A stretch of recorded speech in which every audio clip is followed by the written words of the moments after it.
Друзья, в этой части выпуска я предлагаю поговорить о ситуации политической в Гагаузии в преддверии 19 августа. Как вы знаете, 19 августа это дата для так называемых гагаузских патриотов, большая дата, и в эту дату ожидаются какие-то провокации, как 34 года назад, провозглашение так называемой Гагаузской республики.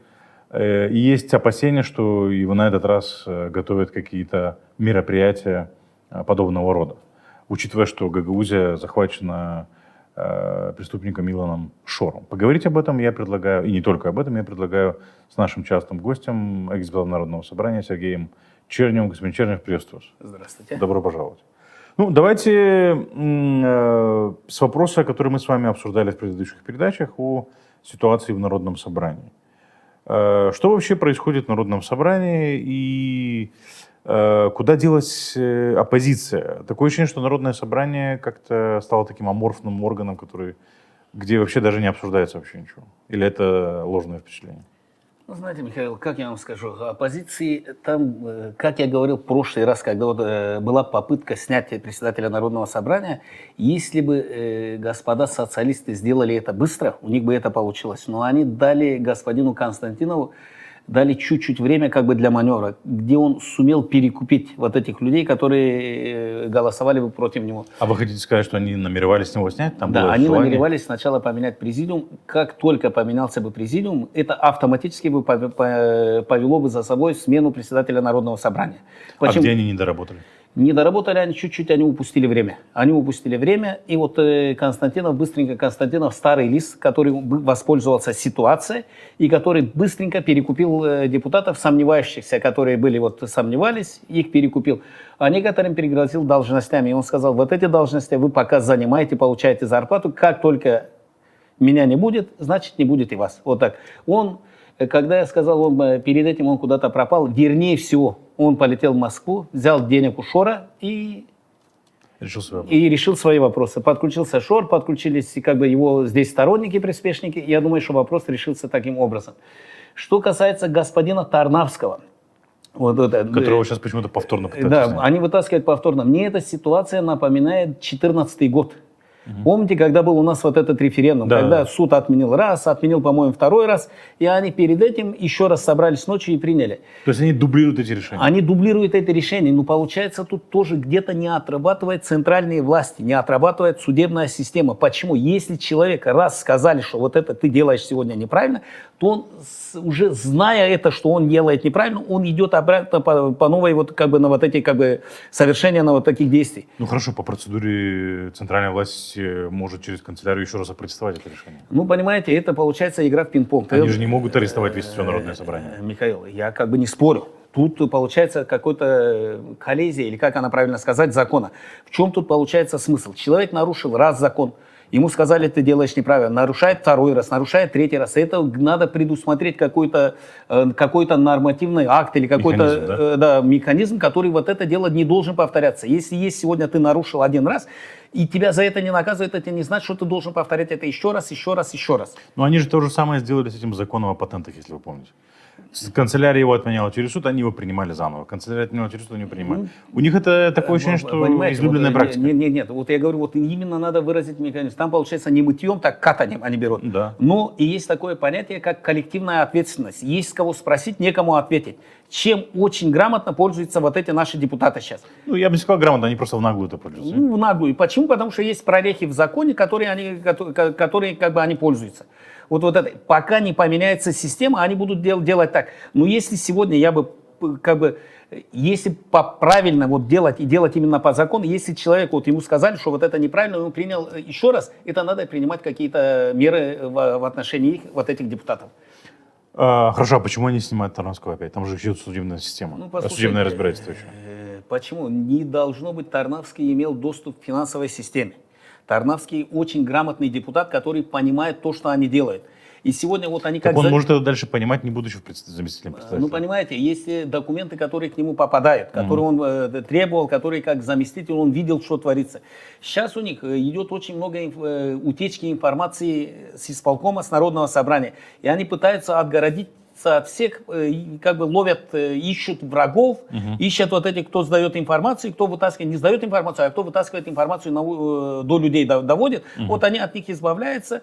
Тут делают какой-то между собойчик, чтобы никуда ничего, никакой информации с Народного собрания, с исполкома, и особенно по финансовой бюджетной системе никуда не уходило. Дальше, 19 августа. Что-то планируется или они пока взяли паузу? Ну, знаете как, я скажу, 19 августа, что поставил, Шор поставил не на бойцов, вот этих людей, которых Шор, ну, давайте начнем с того, что Шор купил эту гагаузскую элиту. А кого вы имеете в виду, не бойцов? Если Гагаузская элита, наша, которая сегодня председатель Народного собрания, вот эти его приспешники, которые стоят, вот эти 17 человек, которые вот стоят рядом с ним, это не бойцы. Да. Это сегодня люди, которые перевертыши, им все равно за кого пойти, главное, чтобы им платили денег. Вот это сегодня, вот я их даже называю вот так предатели Гагаузии. А чего он от них ожидал? Он ожидал, ну, послушайте, сюда вложили очень много денег. Очень много денег. Именно вложили вот эту гагаузскую элиту. Почему? Это как подкуп голосов, да, зарплаты? Это как, да, подкуп голосов, зарплаты. Я еще раз говорю, Народное собрание, только 13 депутатов не стоят на зарплате. А остальные все стоят на зарплате у Шора. Вот так вот. И сегодня они должны это отработать. Но они сегодня понимают, что сегодня у них нету поддержки от людей. Почему? Потому что сегодня вот эта ихняя, вся вот эта пирамида, она держится на финансовой составляющей. Вот то, что сегодня люди выходят на митинги, это все проплаченные люди, и в основном они выходят одни и те же люди. И вот сегодня получается так, что все держится на финансах. На финансах. Финансы надо отрабатывать. И сегодня с господина Константинова начинают спрашивать. И господин Константинов, вот этот старый маразматик, он опять пытается стать на шпагат между Кишиневым и между Шором. Он боится Кишинева, вот так, но и должен отрабатывать то, что говорит ему Шор. Почему? Потому что сегодня у Константинова, по моей информации, дай бог, чтобы как бы она была правильная, может она неправильная, я это не утверждаю, но и не хочу отрицать, дыма без огня не бывает. У него есть какое-то имущество в России, вот так, и с него начинает требовать парень, ты должен сделать вот это, должен сделать вот это, должен сделать вот это. Но Константинов сам по себе трус. Я думаю, громких заявлений с их стороны не будет. Вот я смотрел... А что-то 19 вообще будет или не будет? 19 вот я посмотрел, вот перед этим я смотрел выступления наших этих горе-патриотов, или как назвать, общественных деятелей, которые чуть-чуть спустили пары, которые говорят, вот делайте, ребята, на местах, объясняйте, что такое Гагаузия, как она создавалась. Ведите просветительскую работу. Да. Это сейчас, я смотрю на их напуганные виды, они боятся дальнейших действий со стороны власти. Про Михаила Влаха сейчас. Вы это... Ну, общественный деятель, я так понятно, говорю. Окей. Да. С корочками журналистов. Понятно. Я даже когда-то спрашивал, кто вам эти корочки выдает, где вы их берете. Знаете, как общественный деятель, политический там аналитик. Это. Вот говорю, то, что я увидел, они уже боятся. То, что они боятся, почему? Они боятся, с одной стороны, у них нету сегодня поддержки от людей. Почему? Потому что если была поддержка людей, они выходили и говорили. Сейчас у них поддержки от людей нету, и они понимают, что вот этот закон, который приняли о сепаратизме, им придется отвечать. Хотят они этого или нет. И вот как бы я считаю, что только вот это и громких заявлений на 19-го подождем, но мое мнение, их не будут. Почему? Потому что Шор поставил на самых последних трусов, которые есть сегодня в Гагаузии. Это даже не Гагауза, это просто чисто трусливое стадо баранов, которые сегодня повелись туда за деньги. Мы часто, по-моему, здесь говорили про некие уголовные дела, которые, возможно, в отношении Константинова. И вот недавно появилась информация о том, что таки возбуждено уголовное дело. Его даже, насколько я понимаю, приглашали в прокуратуру, но он почему-то не явился. По моей информации, я не знаю, насколько это. Может, это правда, может, неправда. Почему? Потому что есть презумпция невиновности, пока нет мы же ничем его не обвиняем, решения суда, вступившего в силу, мы его ничем обвинять не можем. По моей информации тоже. Ему предъявили, как бы его привлекли в качестве подозреваемого. И в качестве подозреваемого привлекли их по 190 статье. Ну, дай бог, чтобы моя информация была правдивая. По 190 статье мошенничество в особо крупных размерах. И в составе группой лиц. Вот так вот получается. Это получается 190 статья, часть 5 отягчающая. Она идет до 15 лет. Вот так вот. И там нету права где-то, вот, по-моему, от 7 до 15, вот часть 5 идет, если, конечно, я не ошибаюсь. И там с возможным лишением свободы. Вот так вот, с возможным. Ну, там идет группа лиц, там есть привлечены. Где-то, я знаю, родственники, есть некоторые Вот они подавали на суд, они сейчас поймут, о ком я говорю, юристы так называемые. Также один бывший, который тоже юристом сейчас... Который... На нас вы имеете в виду, на нас с вами, да? Да. На нас подавали в суд. Также один бывший юрист, который занимал ответственный пост на тот данный момент и прикрыл это дело. С его подачи это дело прикрылось, и дело возбудилось по новой. В правоохранительных органах. Да, правоохранительных органах. И я думаю, если будет политическая воля это в чем заключается? Политическая воля, закон должен работать, а не бегать вокруг да около, не говорить, что вот меня политически наказывают или вот это наказывают. Это политическое давление на него или нет? Нет, это чисто уголовное дело. Сегодня там вот этот процесс, который они замутили с этим заводом, это была чистой воды махинация. И правоохранительные органы этим занимались. Почему? Потому что, знаете, как сколько веревочка не весит, все равно конец будет. Вот и все. И сегодня пускай Константинов что хочет, кричит, что его преследуют по политической, Из-за его политической деятельности? Из-за его политической деятельности это вранье. Его из-за политической деятельности пока не трогает. Но закон должен работать для всех одинаково. Как для президента, как для простого гражданина. Вот и все, как для председателя Народного собрания. То есть здесь нет никакой политической подоплеки? Никакой политической подоплеки. Здесь чистой воды махинации уголовщина. И сегодня Константинов, вот я вам говорю, человек, который от него плачет вся Гагаузия. В Вулканевский район он разводил все колхозы. Многие колхозы, вот здесь ближайшие села, разводил Константинов. На этом он сколотил свой капитал, за который сейчас взялись правоохранительные органы. Ну, мы, как обычно, готовы дать право на реплику господину Константинову в присутствии господина Чернева. Я готов с ним выйти на дебаты. Да, в присутствии господина Чернева. Даже на ГРТ у вас, Михаил, куда этот? Да. Ирина Влах развела очень бурную активную деятельность здесь. Почему мы резко перешли к Ирине Влах? Потому что есть основания полагать, что Ирина Влах пользуется поддержкой того же Шора. Объясню почему. Потому что мы видим, что вокруг нее нету команд. Это некоторые бывшие члены ее исполкома, которые работали с ней. Это Оля Метегла, Олеся Танасогла и еще там какие-то молодые ребята. А вот тут Ирина Влах на выходные организовала запуск своей, можно сказать, избирательной кампании в Чодерлунге, в зале Дома культуры. 500 человек собрали. То есть сама, я полагаю, что она такое большое количество людей собрать не могла. Ей кто-то в Гагаузии помогает. Учитывая, в чьих руках административный ресурс, мы сразу понимаем, кто ей помогает. Вы что по этому поводу думаете? Ну, что я хочу сказать. Ирина Влах, она, знаете, давайте начнем с ее политической деятельности. Как она попала, сначала она попала к Воронину, где благополучно его порвала. Как ее тогда, я говорил, с тогдашним Башканом. Я спросил, как попала Ирина Влах. Ее, говорит, просто Воронин увидел там в коридоре, и он говорит, вот надо молодежь двигать, двинули Ирину туда. Ирина благополучно потом продала Воронина. После этого Ирина баллотировалась на башканские выборы. Она тогда сделала очень хитрую комбинацию, вот эту, которая, она там не зря сидела в этом парламенте, она научилась вот этим политическим интригам. И тогда шли, Ирина Влах была кандидатом, был кандидатом, по-моему, Дудоглы, и кандидатом был Фурмузал. Вы имеете в виду 2010 год? Да, в 2010. И Ирина Влах провела тогда беспрецедентную операцию среди вот этих молодежи, кого щечку поцеловала, кого еще что-то. Вы имеете в виду те самые праймерис, которые она проводила в коммунистической партии? Да, праймерис проводился в Светлом, да. И Светлом, и вся молодежь проголосовала. И там было 3 кандидата, по-моему, да? Ирина Влах, Демьян Карасини и Карасини. Да. И что Карасини, что Гаризан были намного крепче Ирины Влах. Но Ирина умудрилась так сделать, что кинула и одного, и второго. Хотя тогда и Карасини, и Гаризан были проходными кандидатами. Почему? За одним стоял Кыпчак, за другим стоял Кангас. Самые большие населенные пункты. Да. Я тогда был в команде Фурмузала, и я говорю это с полной степенью ответственности. Если бы поставили на Карасини или поставили на Гаризана, выборы закончились бы в первом туре, выиграл бы кандидат коммунистов. Я просто уточняю, речь идет о праймерис, которую организовала партия коммунистов тогда в 2010 году, для того, чтобы определить, кто будет кандидатом от партии коммунистов на выборах Башкана 2010 года.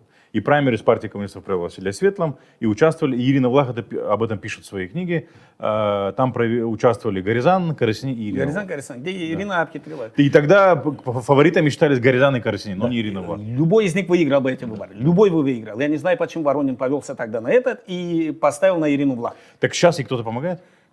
Сейчас мы идем дальше. Да. Дальше потом начались выборы, когда Ирина прошла первый раз Была мощная поддержка с российской стороны. А Все- кто, кстати, обеспечил поддержку? Говорят, тогда что некий товарищ, который сейчас на Кипре. Тогда обеспечил поддержку Юра Якуба, покойный нынешний парень, меценат, который, знаешь, как я уважаю этого парня, ну, обеспечил, и потом он за Ирины Федоровны имел очень большой, как бы, имел большие проблемы по России. Почему? Говорят, Владимир Плохотнюк постарался. Во втором туре Владимир Плохотнюк. Туда второго тура не было.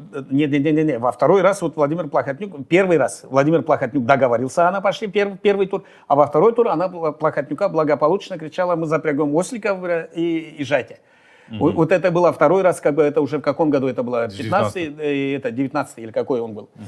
Вот, То есть в 2015 году Плохотнюк тоже помог? Да, в 2015 году она прошла только с протекцией Плохотнюка и при поддержке Российской Федерации. Даже нет, с протекцией Российской Федерации при поддержке Плохотнюка. Здесь, вот, в Молдове? Да. Плохотнюк дал вот это, чтобы она выиграла это.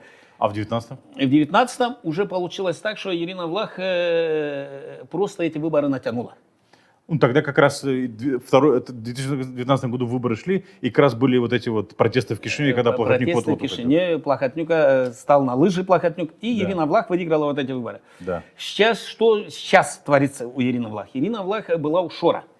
Она пытается пойти единым кандидатом от Шора. У Шора есть 3 кандидата. Один из кандидатов Ирина Влах.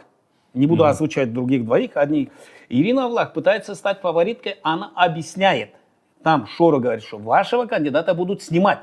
Единственного кандидата, которого не поспеют снять, это буду я, Ирина Влах. Почему? Потому что у меня есть подвязки. В том посольстве хорошем, который дружит сегодня с Молдовой, есть подвязки в этом посольстве. 2 посольства основных, которые она определила, я не хочу... То есть она так аргументирует, Да, Шору, она что он должен аргументирует. быть. И меня не посмеют снять. Ага. Вот так. Рейтинг Ирины Влах сегодня в Гагаузии 3, максимум 5 тысяч голосов. 3 тысячи, 5 тысяч голосов. Вот так вот. Ее Вы рейтинг... тоже готовы дать реплику права на Ирине Влах в присутствии господина Да, в присутствии я могу ей объяснить вот это. Без поддержки Шора.